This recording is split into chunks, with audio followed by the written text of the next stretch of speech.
Complete the given number analogy by choosing the correct answer from the 4 alternatives given below.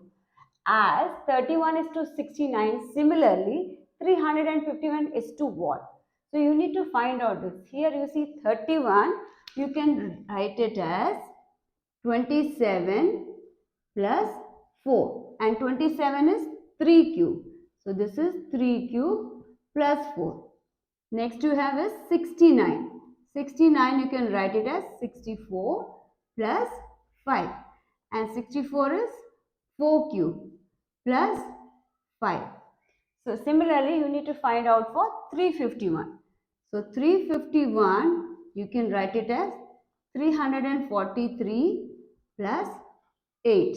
343 is 7 cube plus 8. So here you see 3 cube plus 4, then similarly you have it here 7 cube plus 8.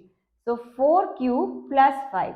So you will have it as 8 cube plus 9, and 8 cube is 512 plus 9. So this is equals to 521. So the correct option is C option, that is 521.